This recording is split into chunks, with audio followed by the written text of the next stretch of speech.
Hey folks, today we're going to be talking about how to move a piano. And if you haven't done so already, please come check us out at pianoscentral.com. That's www.pianoscentral.com. So, how do you move a piano? Well, very carefully.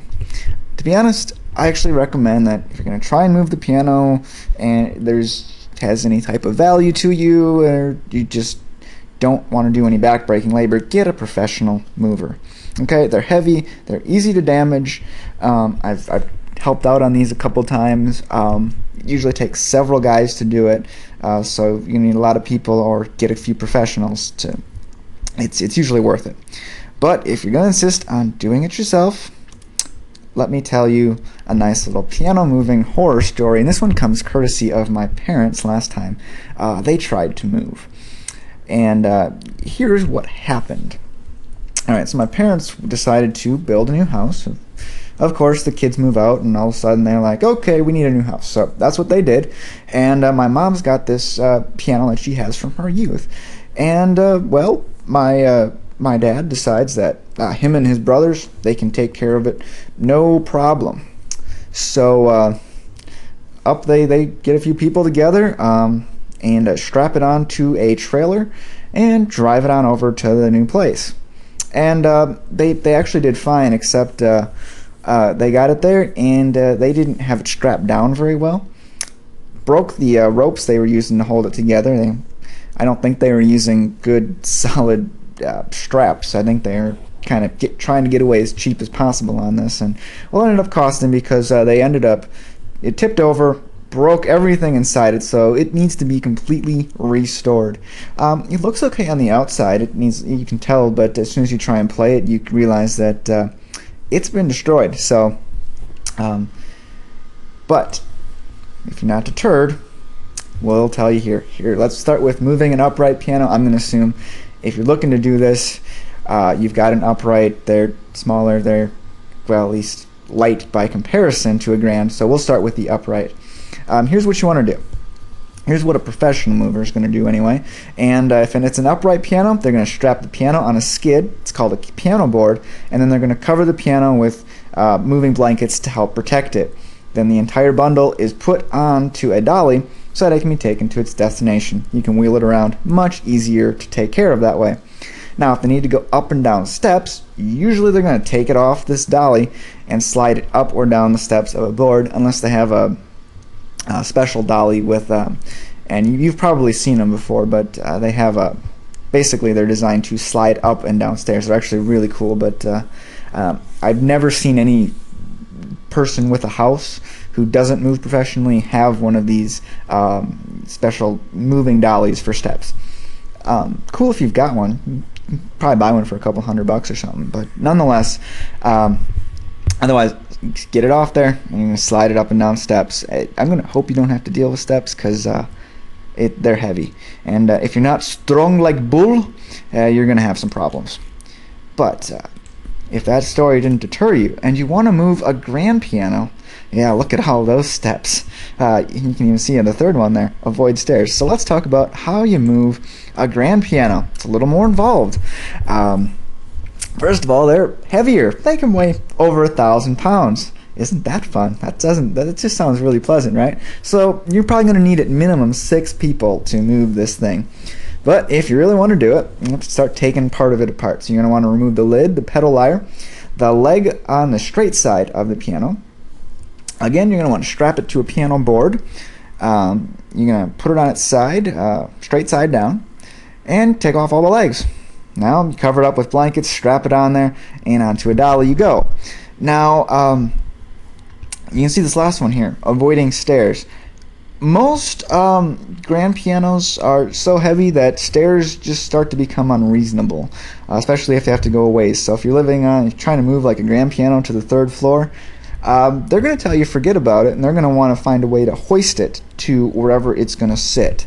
So you're going to want to have a big window. Sometimes they remove walls to move these things. So grand pianos, I recommend you get it put wherever you want and let it stay there, because they're big, they're heavy, and they're very, very difficult, and they're going to be expensive to move. It's probably not a good job for regular human beings to try unless you're okay with them potentially breaking it. Okay, so that's some of the tips on moving, but what if you just want to switch rooms? Okay, I can understand that you don't want to hire a mover for this, so let's talk about what you do here.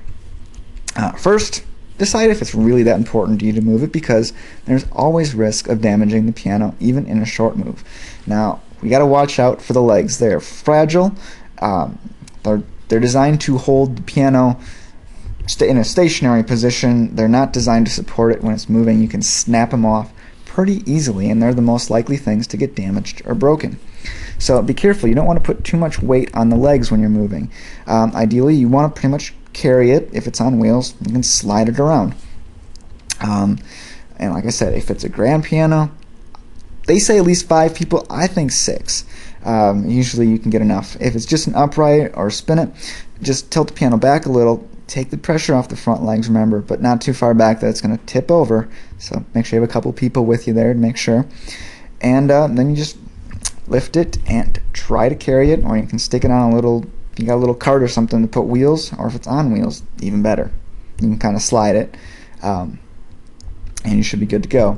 If you're going to move it a lot, this is one thing, like I remember when I was in grade school, the piano that was in our music room had these big giant casters on it, so you had a nice piano, they could slide it wherever they wanted. It was very, very easy to get around, and they did, because there were a few different rooms that it ended up being in most of the time. So nice casters, and made it very easy to move. Alright, what about finding a reliable mover? I've said this probably a dozen times now, that if you're going to move a piano, you should get a piano mover. Pretty easy, right? Okay, here's what you do. Just call up your local piano store.